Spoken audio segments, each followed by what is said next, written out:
Ladies and gents, welcome back to Memoirs of a Trader with myself, P8FX. And today I have a very special guest. So this individual runs a company and does something a little bit different to what we normally talk about, or different from a lot of the guests that we have on this podcast. And what was really striking and appealing about what he does is that he focuses on a key problem amongst men. So one of the biggest problems we find as a man myself, and many of you men who are watching this as well, is that we find it very difficult to open up, to talk, to really find that kind of emotional switch within us. So what this guest has done has created something to allow men, a safe space to allow men to talk about things that are bothering us, because I understand fully that we're a closed book. So, ladies and gents, allow me to introduce to you Adil Hussain. So, Adil, welcome to Memoirs of a Trader. That was a really nice introduction. So, first and foremost to the audience, please tell everybody a little bit about yourself and what you do. Yep, so I guess I'm a masculinity coach. And a friend recently said to me, why don't you call yourself a masculinity optimization What is coach? that? What's a masculinity coach? You know what, really, I'm just trying to help men just be more honest with themselves, to learn how to be strong in almost every way. But the main thing that I feel like men need to be strong in is just learning how to deal with their emotions and how they're doing, how they're feeling. Masculinity gets a bit of a bad rap these days. You know, I feel like men are shying away from being masculine. It's tied to the word toxic. But actually what I want men to understand is that we need to be masculine. And that just means being honest and true, having a purpose, having drive and direction, being a man of integrity and honesty, and living life purposefully as a man that wants to protect those around him, protect his emotions, know how to understand who he is so that people can understand him better too. You know, rather than someone that lashes out, explodes or implodes because he's not talking about what's going on in his life. I think helping men along this path is a calling that came, as you can probably imagine, from my own pain. A place where I didn't really speak my truth and express myself. And alongside being this guy, I run this group, as you mentioned, called Brotherhood UAE, which is all about, like you said, bringing together a safe space for men to open up and bare their soul and share their truth without any repercussion. So often in our life, if we say the truth, if we really say what we're thinking and feeling, someone is going to have something to say about it. Whether it's our partner, our friend, someone at work, whatever it might be, we just don't feel safe enough to say, this is how I feel. Or internally, we don't feel that we can say it because we might be judged, or we just judge ourselves. So we meet on a weekly basis. We talk about what's happening in our life, and then we share a topic. We talk about a particular topic. For example, last night, we spoke about confidence. What is it you wish you were more confident in? And imagine 25 men sitting in a giant circle having that conversation. That is powerful stuff. I don't care who you are, what you think, or what kind of image you have of a men's group or a men's circle. There is so much wisdom that we hold. You haven't got to be a coach. You don't have to even have all the years of experience. You haven't got to be 65 to share wisdom. You know, our youth have got wisdom to share that we don't have access to. And we missed that. Back in the day, there were tribes that would sit together, and the men would sit together, and the women would sit together, and the men would share stories, and through that, there's learnings. So this is what I also want to do, is the men's group is a tribe. And through that, they become friends, they do business together, they network, and they feel like they're not alone, which is the key thing. So this isn't a place, a toxic space where we just slate women. No one has slated a woman in my space, and we don't. You know, you can vent about your wife, of course, do it. It's okay. You know, we need a space. I just thought I'd get that out there because I don't want any ladies to watch this and think, oh, he's just created something where we just slate women. It's absolutely not that at all. No. Look, I want to build a world of gentlemen. It actually, when I first created this, it was called the Gentleman Circle or something like that. Because I feel, come on, guys, this is missing, you know? Where's the chivalry? And I feel like women want that too, but it's not just for the women. It's what a beautiful way to live life. To be a gentleman, to be a man that dresses nice, but he also can speak well. He's articulated, he's educated, you know, takes care of his body, and also takes care of those around him. And he knows how to, I don't know, just not react. He can respond.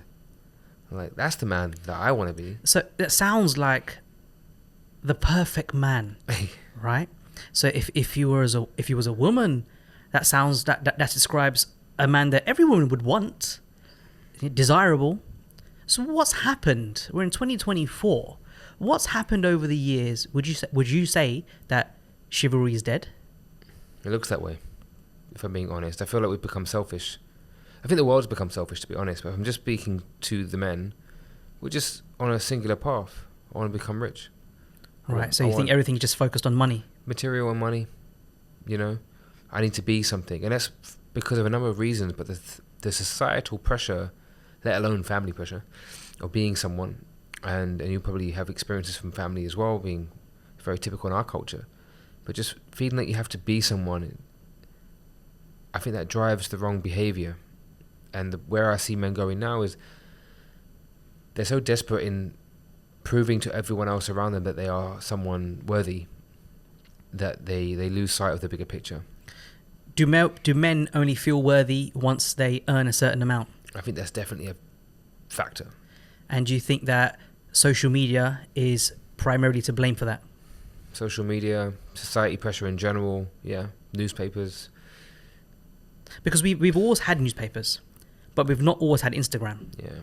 And so is it the fact that people are looking successful, looking rich, looking wealthy, looking like they're doing well, that has put the pressure on men to ultimately copy that standard? Yeah, and goes the other way as well, right? Women are also thinking that this is what the standard is.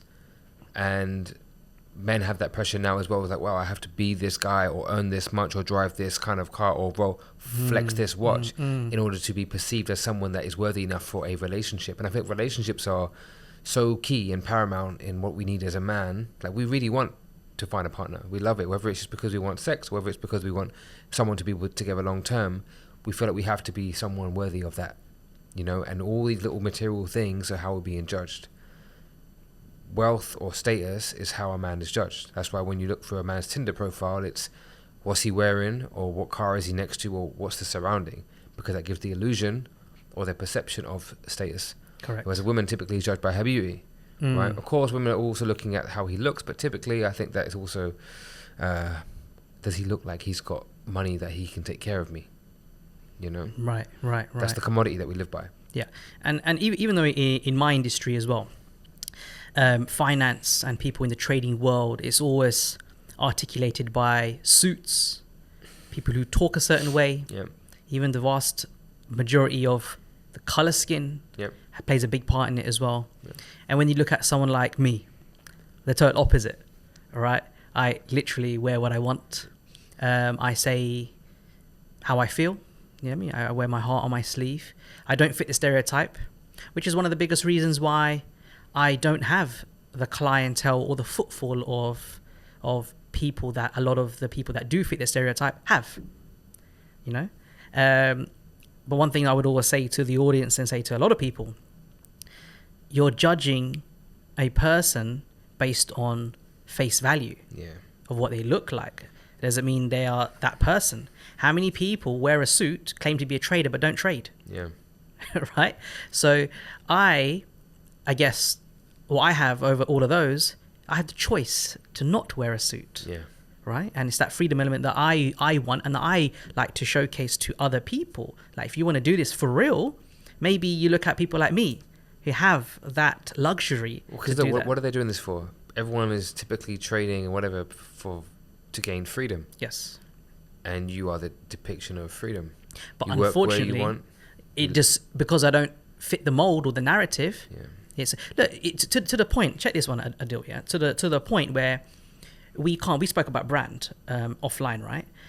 One of the reasons why we can't put the name P8FX in most places is because P8FX does not sound appealing. Right? Why can't my image be in a lot of places? Because P8FX doesn't fit the narrative. It doesn't look like the narrative.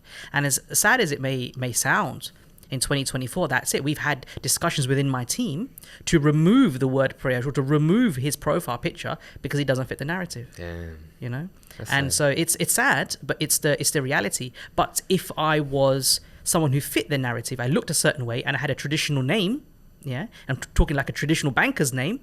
Oh, What if you were in India? Sorry? What if you were in India among the elite there? Your name would carry weight, no? I think your name would just get mixed within a lot of other Priyeshas that are also going to be there. So actually, it doesn't carry any weight. But if you were a Mark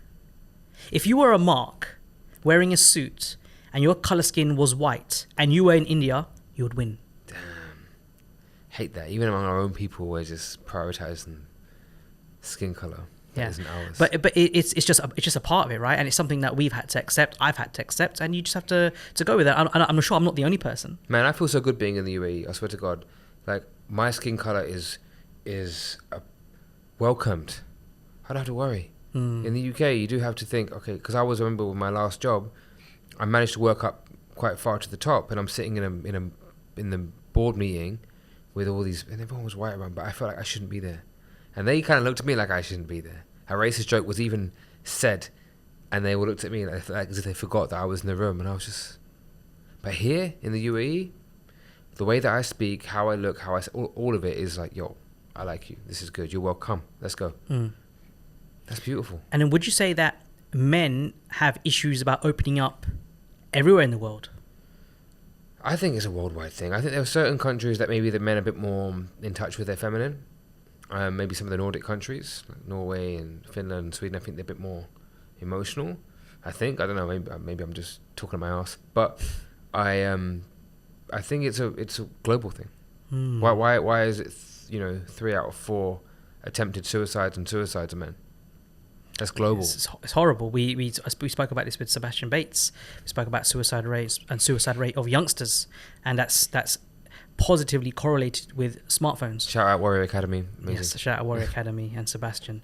And so, it's a scary thing. When we talk about numbers and we look at the rate at which men are committing suicide, I think what you're doing with Brotherhood is great. You're giving people the opportunity to actually talk. Would you compare Brotherhood to like an Alcoholics Anonymous? Kind of similar. We sit in a circle, talk about how we're feeling. So let me tell you the format. So every week on a Tuesday, 8 p.m. in Jumeirah Beach, they're always late. That's the only thing I'm working with these guys on. Integrity of time. Like, to anyone listening, I think it's a Dubai thing. Be on time. I don't care. Be on time. So Dubai, they're all late. They're late for everything. I like to be, and I think it says so much about you. I get it. The roads can be crazy, but leave earlier. Anyway, time. Back to what we do. So we meet typically around 8 p.m. We go to the beach. We sit on chairs or we sit on the floor. We sit in a giant circle. I lead them through like a little short meditation.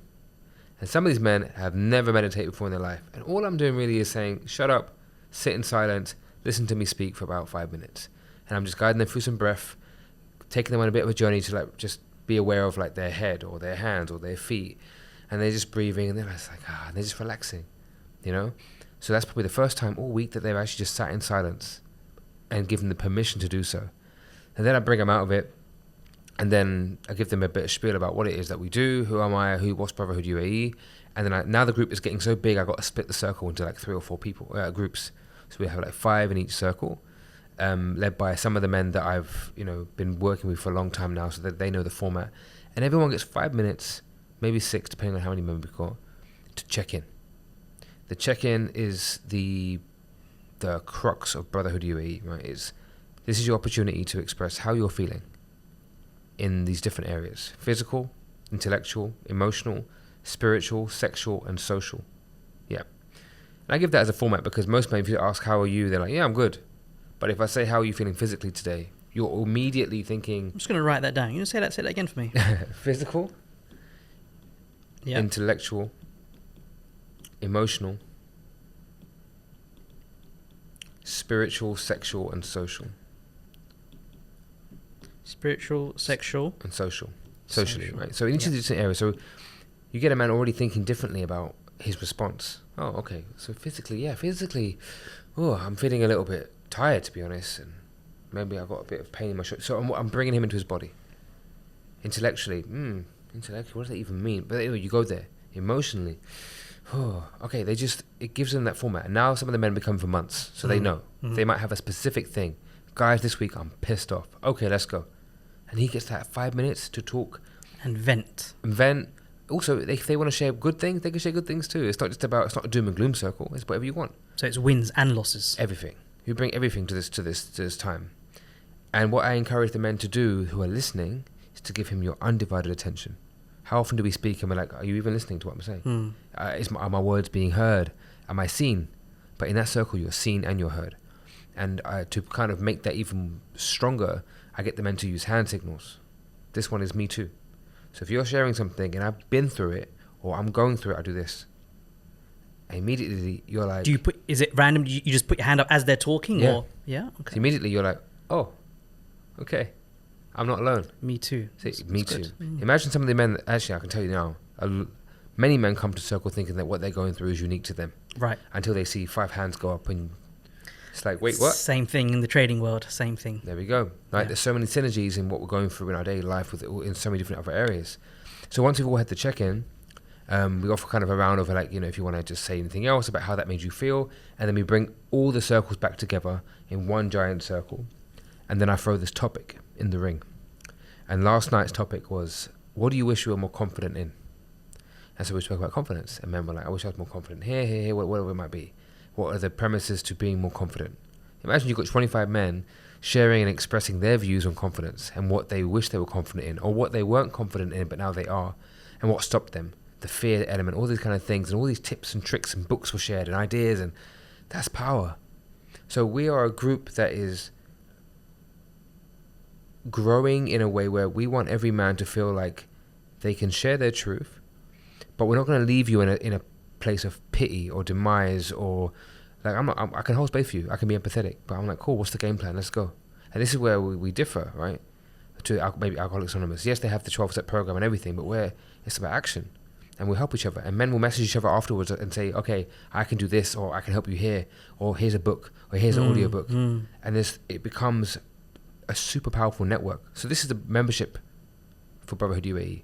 In the beginning it was free for everyone, but now I'm like, no, you need to be invested in what we're doing here, because every man that's part of the group is invested in each other now, and you're invested in Brotherhood UAE.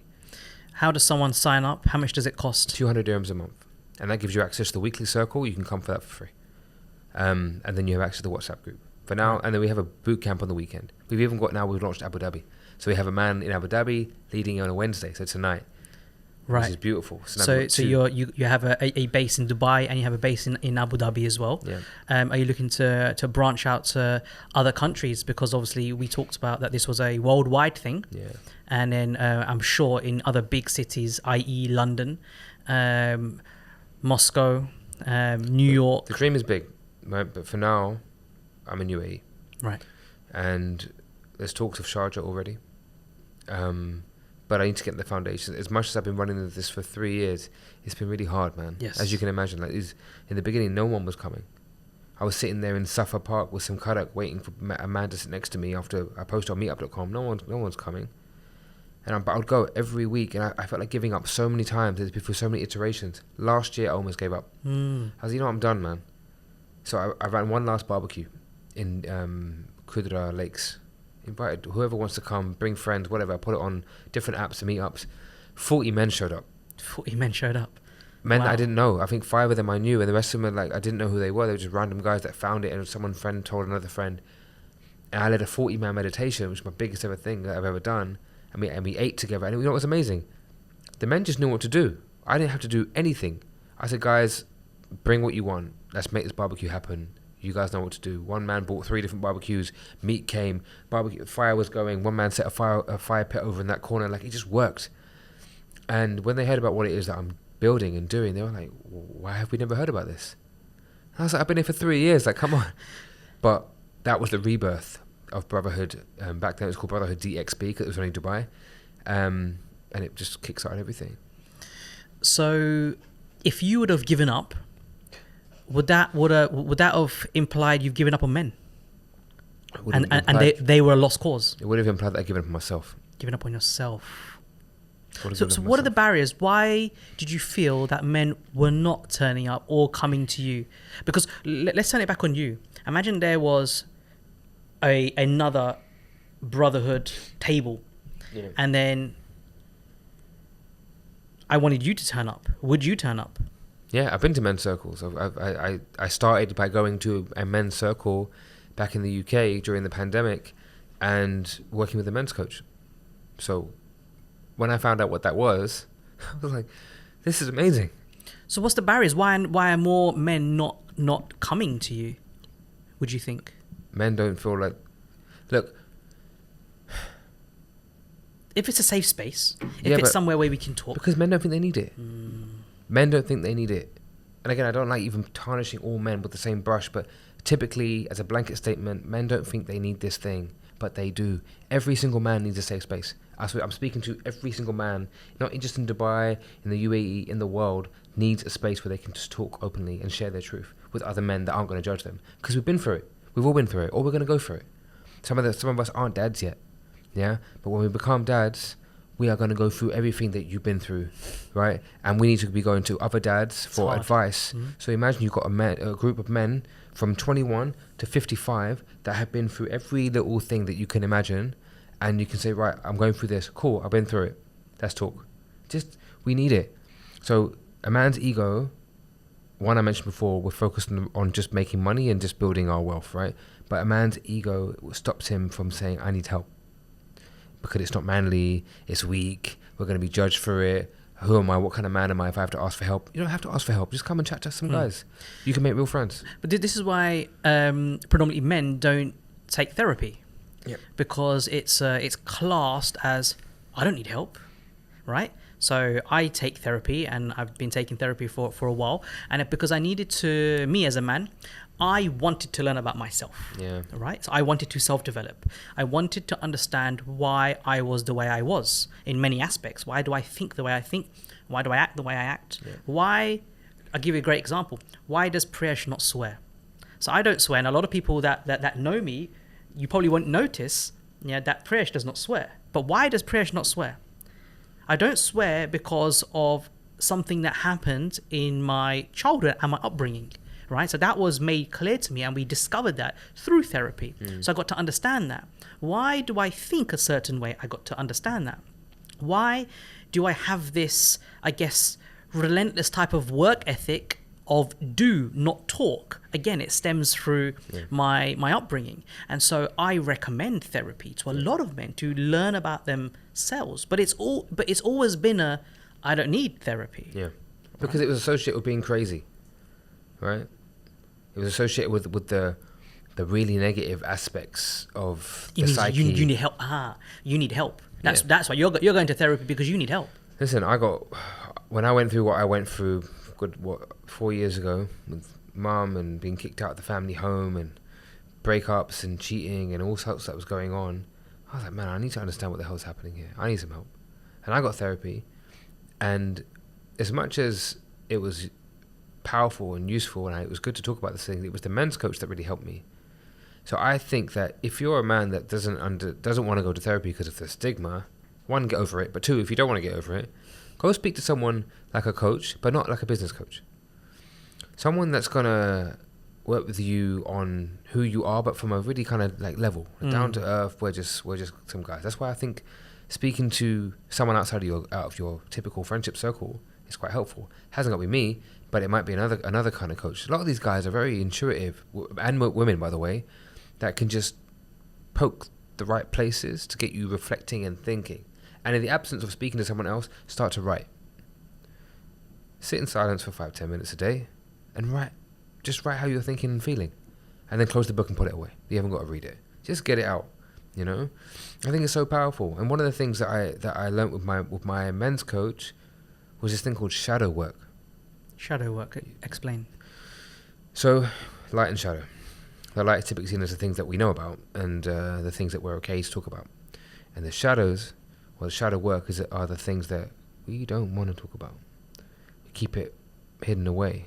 The dark side of us, the anger, the sadness, the things like jealousy, the traits of ourselves that aren't so pretty, that we don't want to shine a light on, and therefore we keep it in the shadows. Would we say, as an example, this is taking the picture with your missus, post it, smiley, but behind closed doors you're going through an argument? Shadow? Yeah, kind of, but maybe that's quite a very surface level thing, but it, okay. Yeah, so let's give you an example of jealousy, or the nice guy. You understand the nice guy concept? Okay. Nice guy versus good man. The nice guy is someone that's... Nice guy versus good man. Yeah. Okay. Have you heard of this before? No. But I'm going to like this one. So nice guy versus good man. So let's talk about this. Nice guy. The nice guy. The nice guy was me. The nice guy is someone that tries to make everyone happy. Right? He's a yes man. He doesn't speak up. If someone says something to him, treads on his foot, pushes him verbally, physically, emotionally, he won't set a boundary. He won't say, hey, that bothered me. He'll just stay quiet, live in the shadows. But he thinks he's a good man by doing that. Hey, I'm just easy. I'm go with the flow. I'm chill. I got no boundaries. It's okay. I'm everyone's friend. Inside, he is dying. He feels disrespected. He feels shame. He feels guilt. He's like, for not speaking up. He missed out on that conversation with that girl because he was too afraid, or whatever it might be.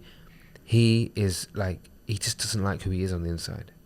And a lot of these men come to me and they say, help me. Because I'm sick of it. I'm sick of being the butt of all the jokes with my friends. I'm sick of being not being taken seriously at work, or I'm sick of being walked all over by women, or whatever it might be.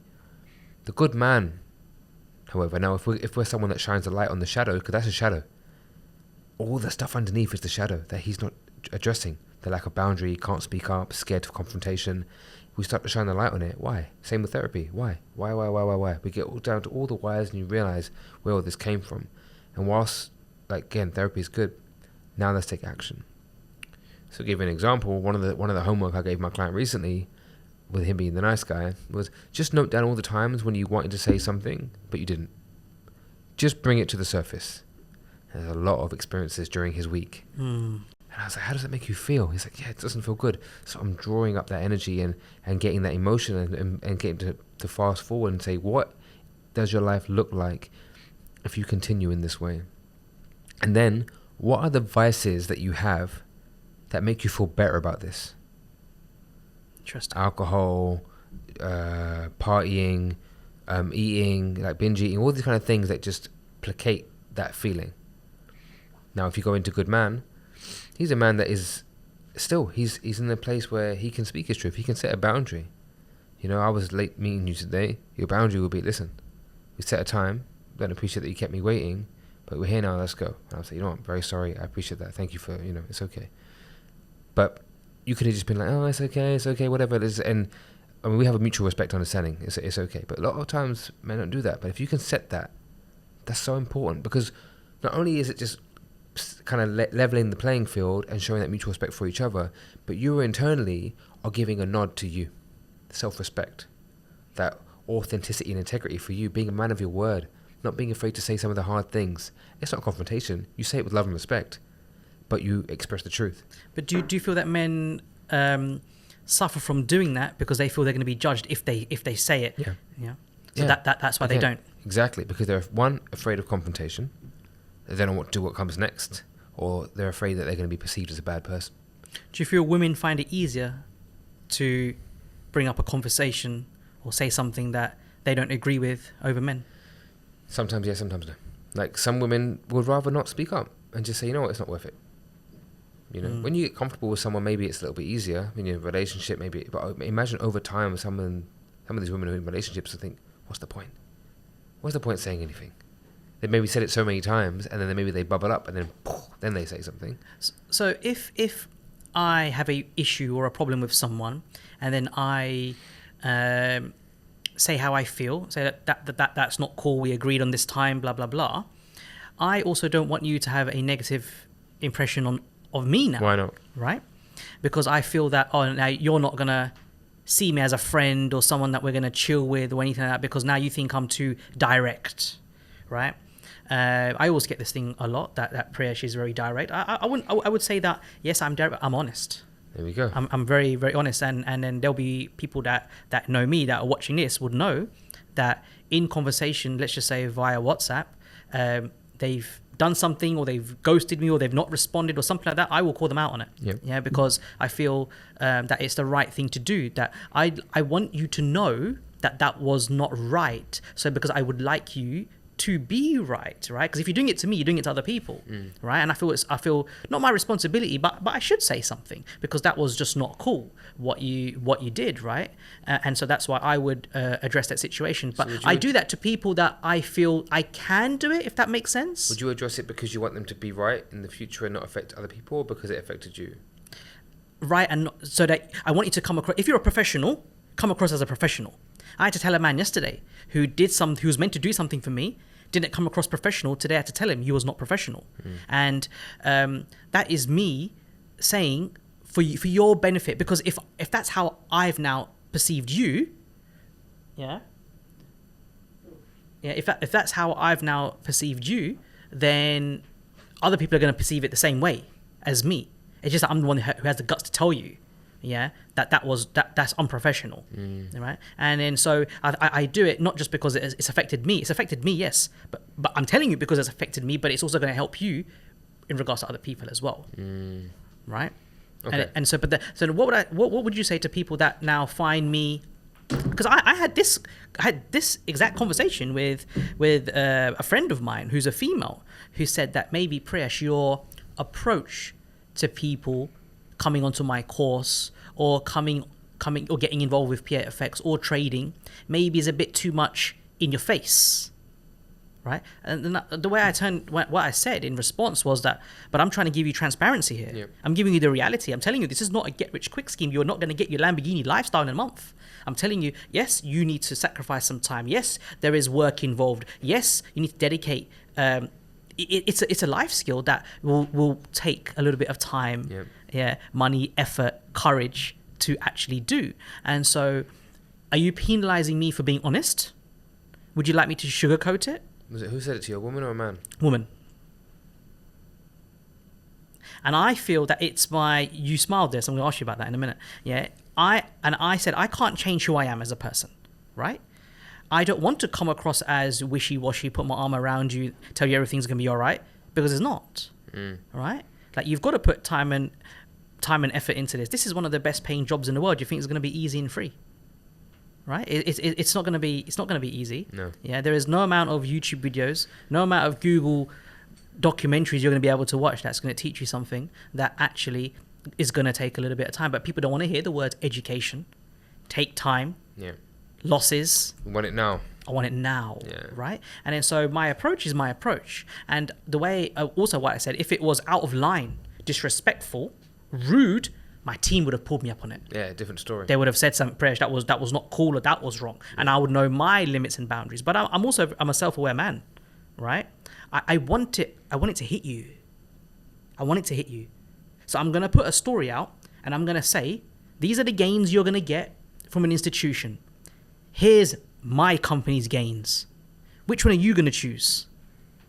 So I'm putting that question to you. I'm putting as the audience watching that, right? So it might come across to people as a little bit direct, but you'd rather me be honest than not be honest. Nothing wrong with being direct. So why did you smile? Because when you asked me that question, is it a male or female? Because I think men and women hear things differently, and also we need different things. We respond differently to these type of things. Like, I listen, or used to listen to, these angry American shouty motivational podcasts or videos on YouTube in the morning. Gets me fired up.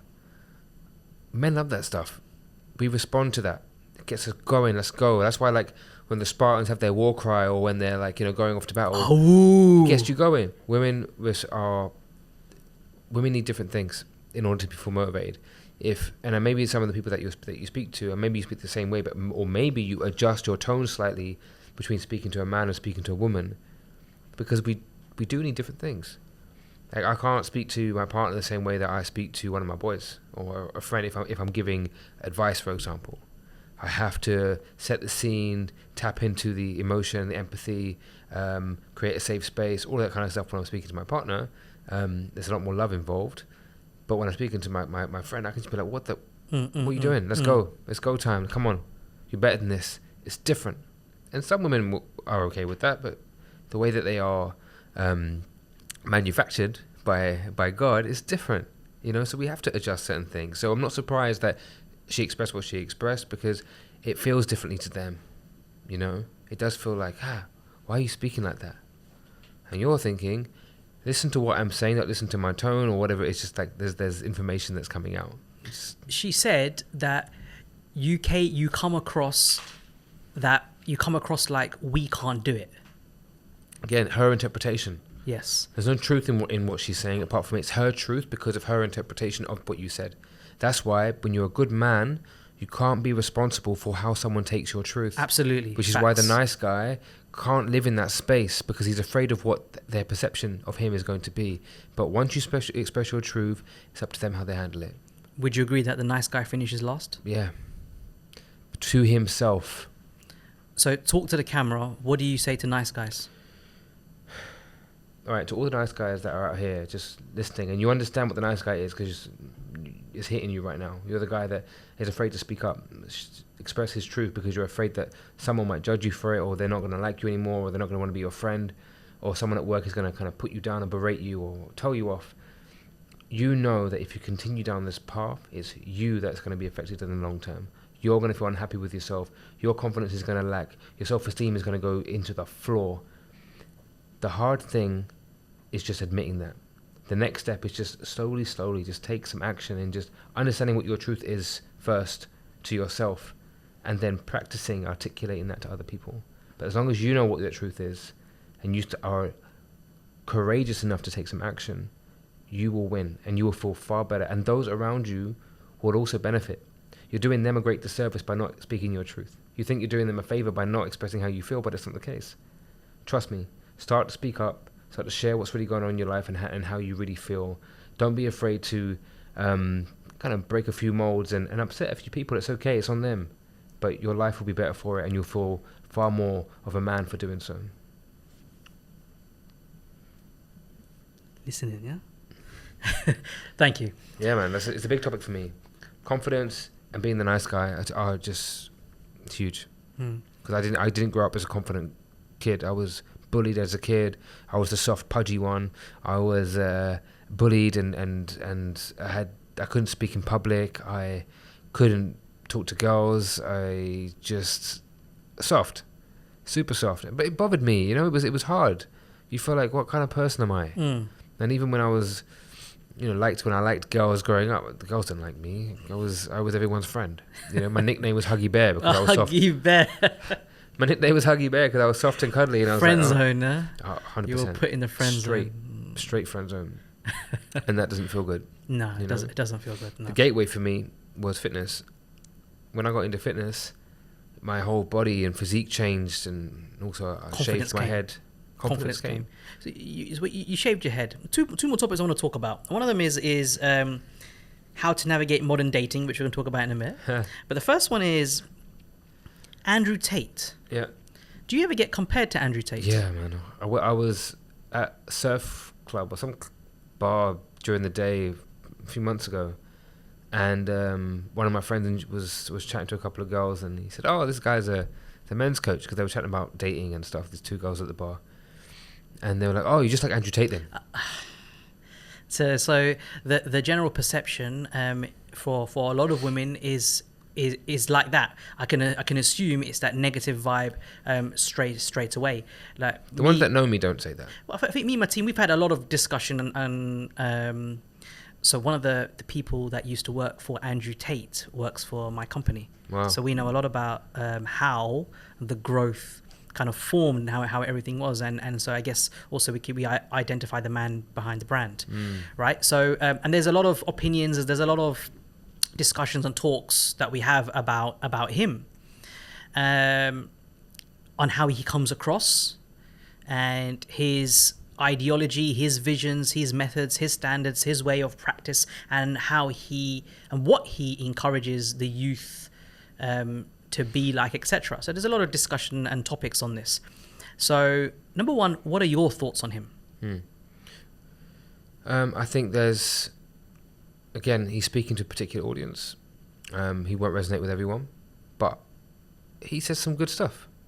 Equally, he says some things that are questionable, but it's a shame that someone can be so vilified, no matter what we're saying, and dragged through the mud. I don't know enough about him to have a proper statement on him, but I say to anyone listening to anyone, just have your own critical analysis of everything, but critical in the sense of not to criticize, but to be critical in your analysis of thinking about how you are perceiving his message and what is it that he's saying and what can you take and what don't you like. There's loads of things we don't like, politics, the way the government's being run. Are we dragging them through the mud? Yeah, okay, fine sometimes, but it is what it is. Freedom of speech is so important.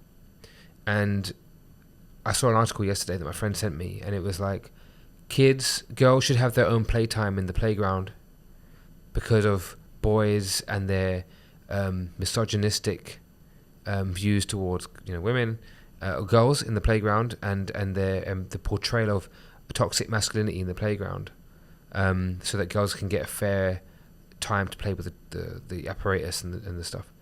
I was like, what is this? What is this? This is the Evening Standard. It was a big paper in the UK. No, this is the wrong narrative, guys. What's going on? One man's view cannot be so powerful that it's shaping an entire gender to behave in a particular way, so much so that school systems will now have to be changed. Yes. Guys, there's something big at play here. So there's something here, right? If schools are being forced to change a way of being, are banning his name, there's got to be something in what he has said that has influenced, not going to say brainwash, influenced a generation of young men to be. So do you feel that Andrew Tate, remember he's very influential, he's created a platform where young boys should earn a certain amount of money, and if you don't, you're called a brokey.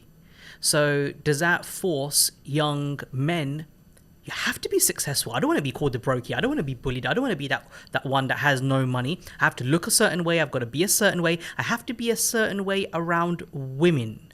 Right, but when women say it's okay, when women say on social media, don't date a brokey, which I've seen on social media in Dubai by influencers who are female. Okay, so that's okay, is it? But have they got the same level of attention as Andrew Tate, who is doing it in a public? I'm not saying Andrew Tate is right or wrong. Yeah. My own personal beliefs, there's a lot of things that he has said that make sense, but there's also a lot of other things that he said that I don't think he probably should have said publicly. Right. He also doesn't. I would say like he doesn't help himself. If that if that makes sense, right? Yeah. I don't. And when it comes to, I guess, female influencers, ones that are not at the caliber of fame that he has, but are also influential, I think, yes, they can also have this toxic way of how they influence women. Yeah. Right? So what are your thoughts on, well, we've spoken about the schools and how they're taking a stance against Andrew Tate, but you're saying that, see, it's not all right for him, but it's all right for... It's been accepted. Listen, I don't think we should put anyone down, but in any kind of way, setting a standard, there's nothing wrong with setting a standard. If he, as a blanket statement, or any one of us, even myself, if I want my men to be earning a certain amount of money so that they're comfortable and safe and they have security and they can protect them, look after themselves and those around them, I don't see anything wrong in that. If you're someone that also aspires to that, great. If you don't, it's okay. Go. Don't worry about it. Don't cause a fuss and a fight and put someone else down, because there's a guy that I follow on YouTube called Bedros Keuilian, and he says the exact same things. And people do come for him. It's in a manner of in how you say it. Do you think that Andrew Tate is too direct and saying it so directly to your face that people just don't like it? Maybe. Like you said, and when I said that, when I got the feedback about myself on social media from a female, yeah. When you asked me, was it a male or female? And I said it was a female. And then you said that women interpreted things in a different way, and that maybe she would have liked the more softer approach. Is that what we're saying? The same thing here with Andrew Tate. That's why women have the biggest problem with him. So I want to hear, is it men that's got the problem with Andrew Tate or women? Women. So again, I told you, we hear things differently. We feel things differently. I reckon he comes across as scary and a threat. Intimidating. Right. To women, I could feel like, okay, well, he's such a scary, shouty, angry man. He's saying things that make me feel like he's going to come for me. And maybe he's conditioning a bunch of boys to also feel angry and shouty. Do we want more angry, shouty men in the world? Probably not. Could he have a bit more heart? Yeah. But is that his style? No. Be critical. Teach your kids better. Don't wipe out someone's name. Be better with your children. Teach them right from wrong. The school system should teach the boys how to be boys and the girls how to be girls, or whatever it's going to be, and how to mingle and with love and heart and compassion and all of that good stuff, right? But instead they just well, why censor? And sometimes when I think when things are censored, what is there a truth behind it? You know, the people throughout history who have been censored or assassinated or whatever, often there was something behind it. Are the schools amplifying a situation that actually wasn't there in the first place? Potentially. That you've just made into a situation? Potentially. The whole boys will be boys thing, for example, has been around for years. It doesn't mean it's okay, but has educate our boys. Let's teach them how to be good men. Let's have better role models, you know? Let's stop trying to force everyone to go and focus on business and careers and jobs, and actually let's bring back the family unit. Let's bring families closer together again. And if our kids are spending so much time in school, and that's where most of their time is spent, then there needs to be healthier role models in school so the boys know how to grow up into good men. Not censoring and banning things. It's become a prison. I don't rate it. Also, this whole thing around misogyny, there are millions of women in the world that hate men and are openly talking about it. Yes. Men ain't this, men are this. Where's the misandry in the conversation? Where's that? And now I'm not trying to say tit for tat. I'm just saying that some words are overused and put down. Again, why men are afraid to be more masculine and step into masculinity of like being a leader or asserting boundaries. Certain things are being construed or misconstrued as toxic, but actually just setting a boundary or a preference. And you probably watched podcasts, maybe you've had it on as well, where if a man expresses something about what he wants, it's like, what? No, you're controlling. But if a woman expresses what she wants, it's like setting a boundary. Right. And again, not trying to blanket that goes both ways, right? So let's say, for example, women sleeping around with men, it's classed as wrong, shameful, but it's all right for men to then go around and sleeping with women, that's accepted as, hey, yo, bro, you're doing, you understand? So they will turn around and say, 100%. yeah, it's not okay. It's not okay. So on both sides there's double standard. Yeah, double standards. Know? Yeah. But it's becoming dangerous, man. Toxic masculinity as a phrase is dangerous, and it's almost like a pandemic of men just being afraid to be men. Yeah. You know? And you can say, what does that even mean? But we know deep down what it means to feel that way, you know? But I think it's scary for women to think of a man being a man. And I get it. Because you're judged.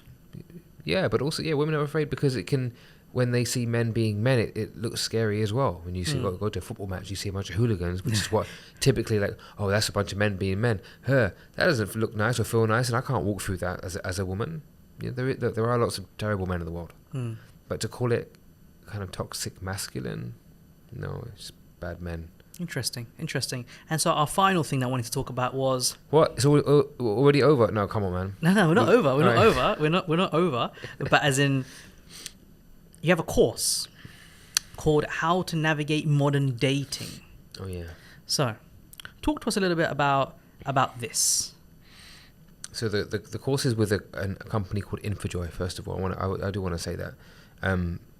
When they approached me about it, I was like, do I want to do this? I'm not an expert in dating, but I do have a lot of insight by working with both men and women on this topic, and also myself and my own dating history and journey.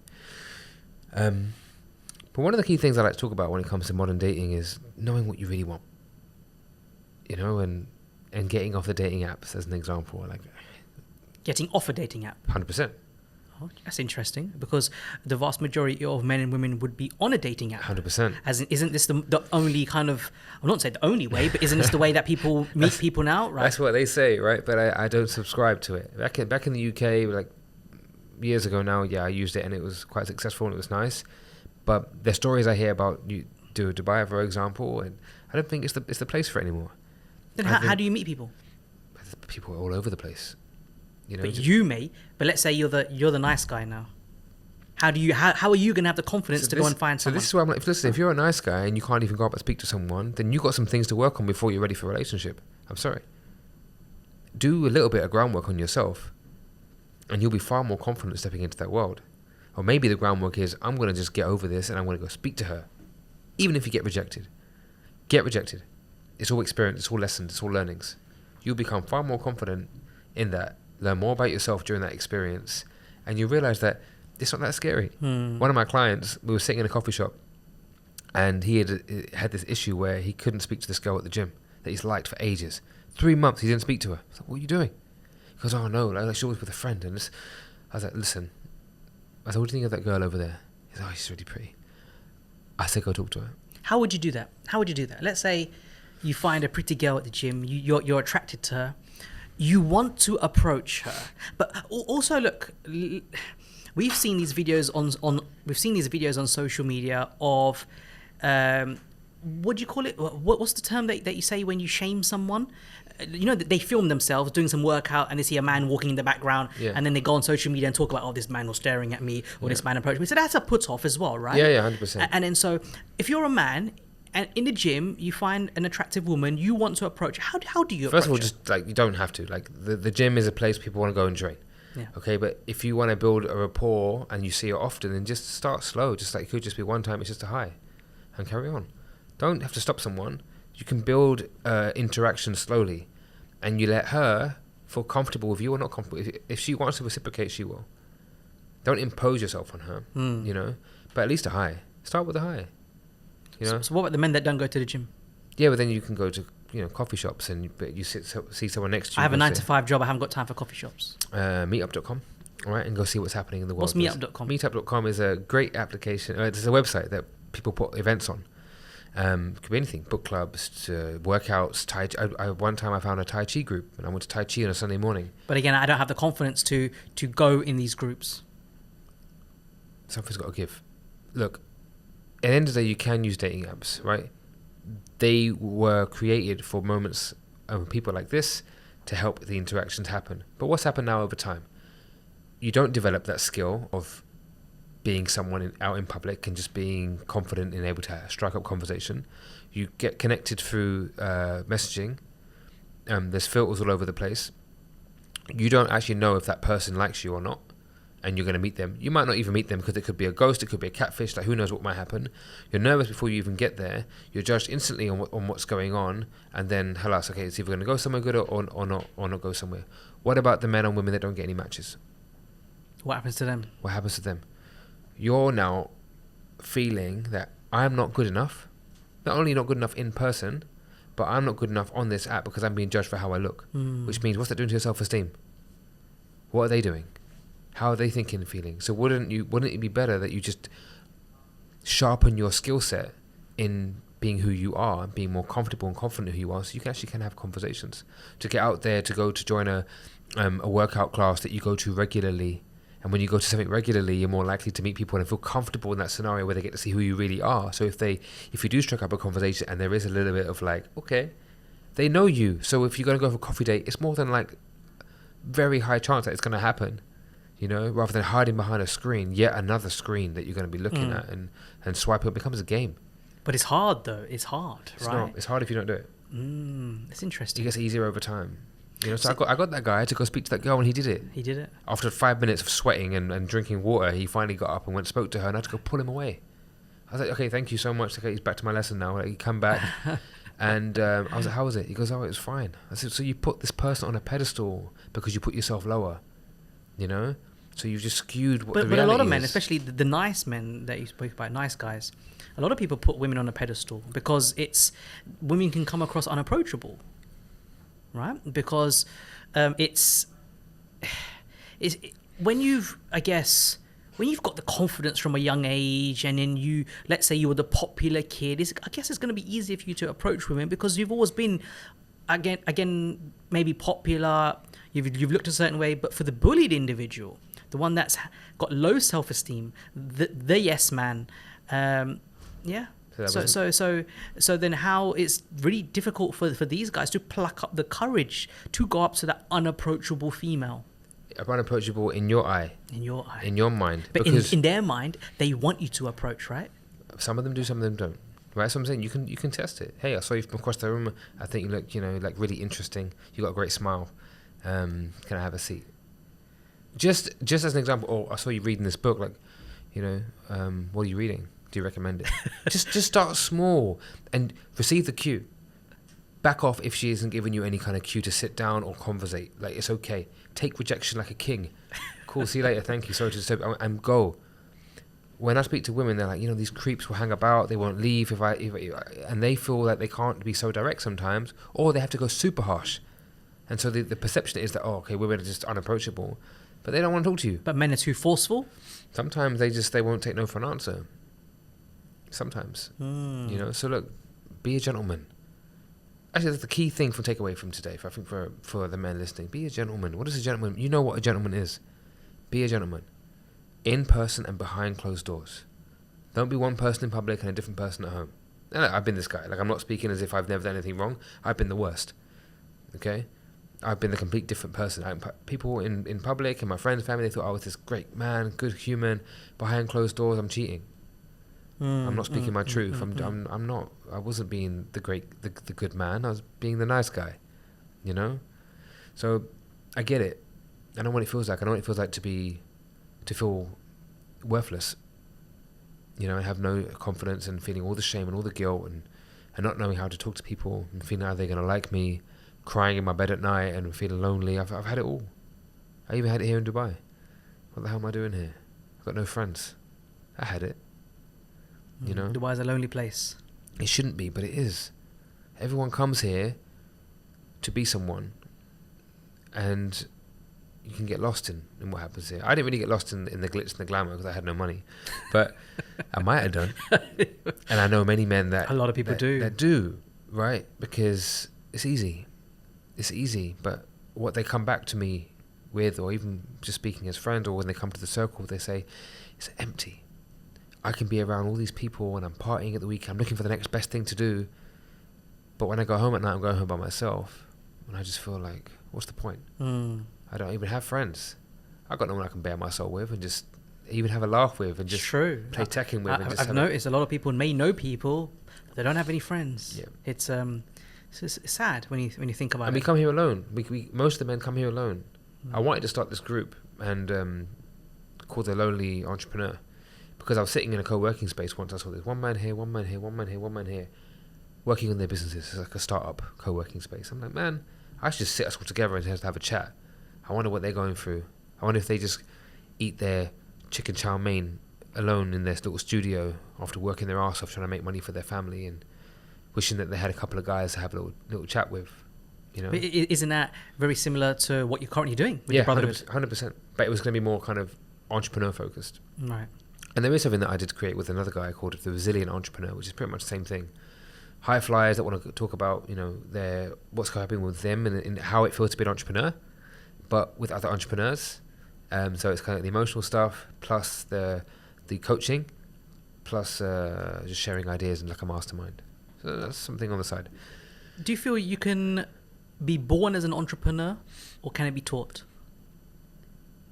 I think there are some characteristics and traits that you kind of have, and the rest of it I think can get built in over time, like Lego. Because I know I hear this topic quite often, and I listen to podcasts where they speak about this, and there's always 50-50, right, in people's belief, where you could either born with it or you can be taught it. You yourself, would you say you were born with it? No. So you were taught it? I'm still learning. Still learning. Oh, I've been winging it for 3 years. Absolutely winging it. I've got a business coach who is someone I used to work with. He's this little Pakistani guy in London, 60 years old, brown belt jiu-jitsu, owns like 5 or 6 Dominoes in London. From back in the day when you didn't know what Dominoes was, he was that guy, uber successful, projects and ideas coming out of all kinds of places. He's not a coach. He's just a mentor that I'm like, I like you. Do you want to be my mentor? And every week we talk on the phone, on Zoom.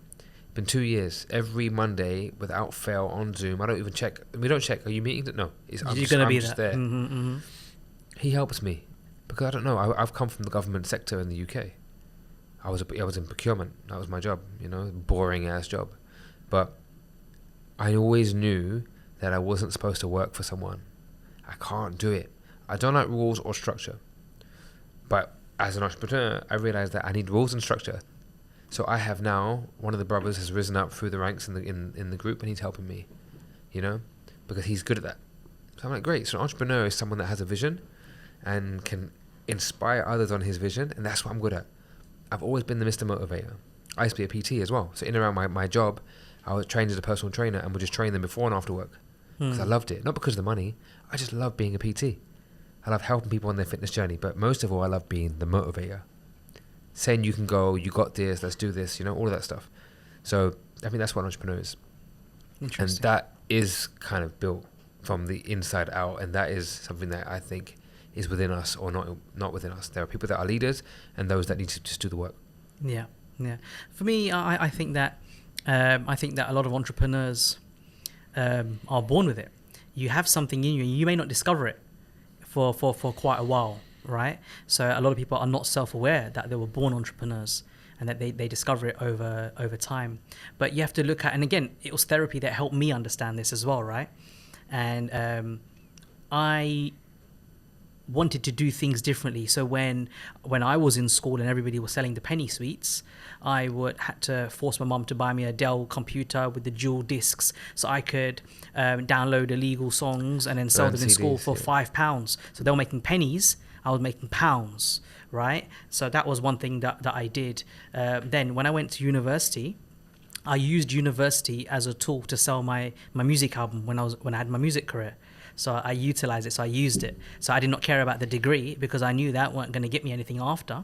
I was studying music and sound design tech, but I knew that the people in university were going to buy my album, right? So I sold a lot of albums. So I utilized it. So I may not have walked out with a degree, but I had a lot more zeros in my bank account, right? You see? And so again, it was, and that's just two examples. I've got plenty other examples of things that I did when I was younger and so when I say you were born with it, you may not know it. Oh, you definitely had it. Yeah. And so, but I didn't know. I just thought that was just things I did. I didn't know until I had therapy, and they said, because one of the therapists that I took, my first one, he was very fascinated by me and how I thought. And when we started to talk about all of this, things that bothered me, he discovered, and then he came back to it. He said, you know why you're an entrepreneur? Yeah, and he gave me these examples of what I said to him. And he goes, you always had it, right? You just never knew it. That's why you always did things differently. So I thought that I didn't fit in. Yeah. Oh no, I was making my own lane because I was just different. So I think if you're an entrepreneur, I think you have it. You just don't know it yet, right? And there are people who genuinely just don't have it, right? That try and try and try and try. And actually maybe you're just not built to be an entrepreneur. I hear that. But bringing it back full circle to the men, every man has it, and that it is just something. But many men are not even tapping into what that is. They live in this humdrum life, not living. Thinking they're living, but they're not really. Knowing there's something greater for them, but they're not tapping into it at all, but they can feel that something isn't, I'm not happy, Take time to discover what that is. It's okay, I know you're not okay, but every one of us is born for a reason. Live. Yeah. We don't know what's happening tomorrow. Absolutely. I'm not saying live for today, but live like recklessly, live vicariously, live happily, live on purpose. I think live on purpose is good. That's good. That's good. And so yeah, we're on that note, let's end there. Yep. I just want to say thank you. Oh man, thank you for joining me, for opening up, sharing your experience, your journey, and talking to us about men and about different topics. And so I appreciate that very much, man. And guys, I hope you enjoyed listening to that. Like usual, guys, please hit the like, please leave your comments, hit subscribe if you're not. Interesting fact, when we look at the stats of our page, look at this, 89%, so nearly 90% of people that come onto our page and watch our videos are not subscribed, which is a crazy amount. You guys got to just fix up. That's what I'm saying. So out of 1,000 people that will watch this, 900 are not subscribed. Damn. but you're watching and you like it. So hit the subscribe button, because you would like it if it was your favorite influencer. If you're a football fan, if it was a David Beckham podcast, you'd subscribe to that, right? We do things for all the celebrities, for the brands, but we don't do it for people who are the small fish.